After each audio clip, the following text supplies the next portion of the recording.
ど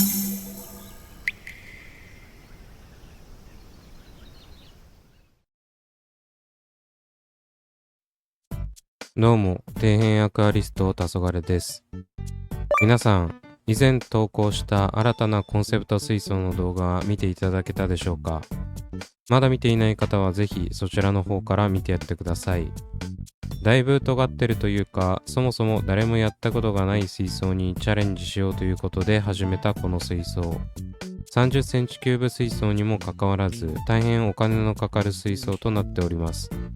ただその分久しぶりにワクワクしてるというか、自分のやりたいことに挑戦している感が強く、楽しく取り組めた水槽です。というわけで今回はそんな新たなレイアウト水槽のその後についてお話ししていきます。気になっている方もいらっしゃると思うので、ぜひ最後まで見てやってください。それではいつものおさらいから。白黒の素材だけを使用して立ち上げるモノクロレイアウト水槽を作るということで始めたこの水槽。30センチキューブ水槽にもかかわらず、12キロものレイアウト石を新たに購入し、しっかりとレイアウトをしていきました。本当はいろんなレイアウト石がベランダに眠っているので、わざわざ買い足す必要もなかったんですが、どうしてもこの黒鍵石が良かったんですよね。それもそのはず、先ほどお話ししたように、このレイアウト水槽はモノクロをレイアウトの主軸に置く関係上、他の色の石は使えなかったんです。極論手持ちの溶岩石でもいいかなと思ったんですが、それよりも真っ黒な岩肌に地層のように綺麗な白い線が引かれているこの石の方が今回のコンセプトには合っていると思ったんですよね。結果的にいい石が揃ったため、滞りなくレイアウトを組むことができました。そしてこれは今までの動画では言ってなかったんですが、この水槽とんでもなく傾斜をつけている理由があるんです。それはメインに使うホワイトニューラージュパールグラスを目立たせるためです。本来は親石をしっかりと据えて三角構図的なレイアウトにしようかとも考えたんですが、それだと石の影に隠れたホワイトニューラージュパールグラスが見えなくなり、せっかくの白い水草が活かせません。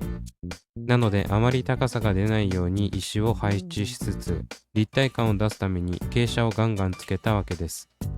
こうすることで奥行きはある程度表現しつつも、低床に植栽したホワイトニューラージュパールグラスが全体的に見えるようにしました。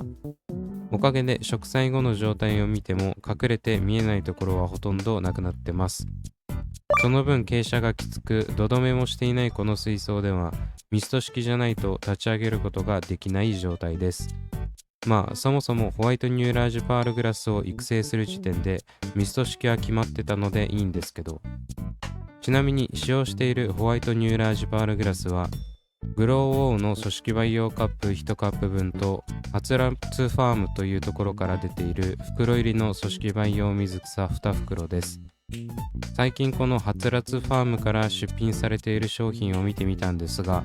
前回のようにホワイトニューラージュパールグラスやホワイトグロッソスティグマなどが売られていなかったので、しばらく出ないかもしれません。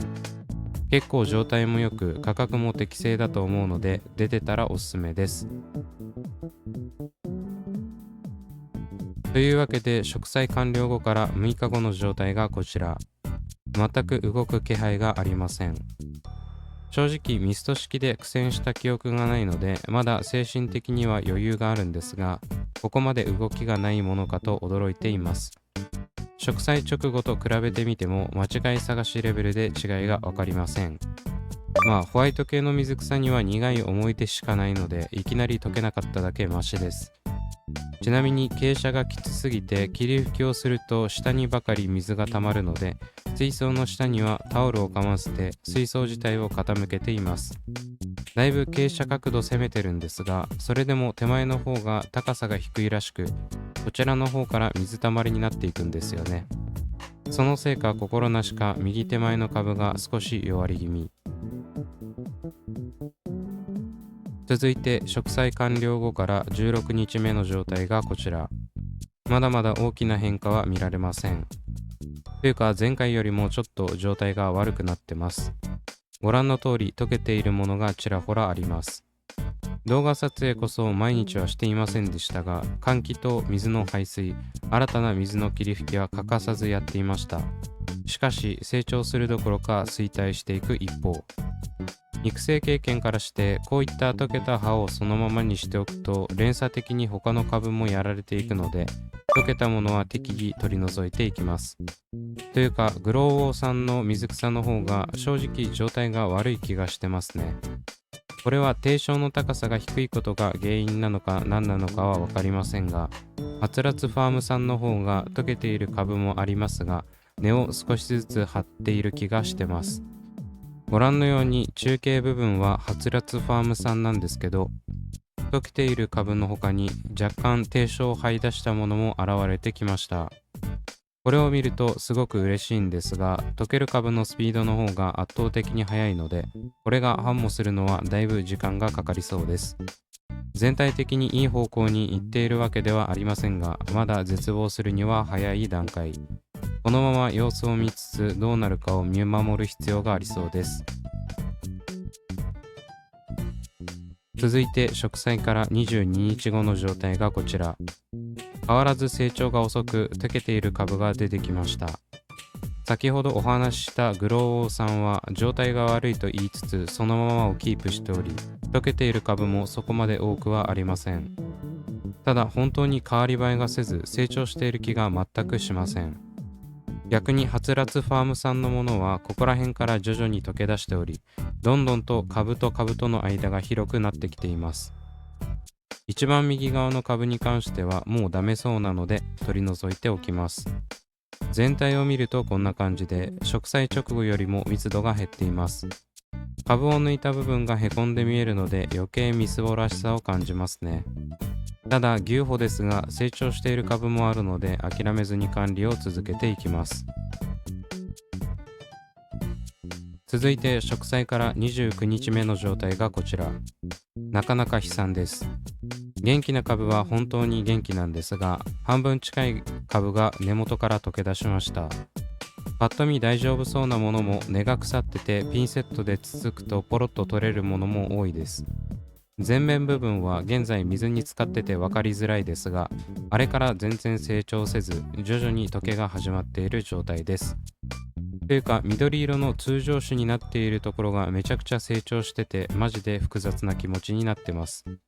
もともと成長しだしたらトリミングしようかなと思っていたんですが、こういった状況なので何かしらの指標になるかなと考えて残してました。少なくとも通常のニューラージパールグラスはしっかりと成長してくれる環境ということは分かったんですが、ホワイトニューラージパールグラスとの対比で余計悲しくなりますね。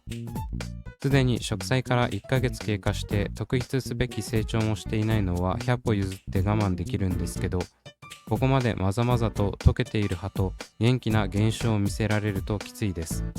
内心もうダメかもしれないと思ってはいましたが、夢は捨てきれずこのまま管理を継続。続いて植栽から35日目の状態がこちら。もうこれはどうしようもないですね。最初は調子がいいと思っていたはつらつファームさんの中堅に植えていた株も大半が溶けました。もう真ん中は焼け野原状態です。グローウォーさんもなんか残ってるように感じますが、色もくすんで何とも微妙。おまけに先ほどお話ししていた緑色の通常種に押され悲しい状況に立たされています。これは本格的にダメそう。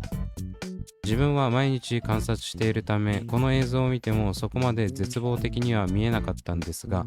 改めて最初に植栽した映像と比較してみると悲惨さがわかります。編集中も何とも言えない悲しみが襲ってきますね。正直これだけ長い時間待ったのに成長しないのはまあいいんですけど、1ヶ月以上手間暇かけて管理していたにもかかわらず溶けてしまうのはなかなかメンタルにくるものがあります。これはおそらく自分の手には負えない水草なのかもしれません。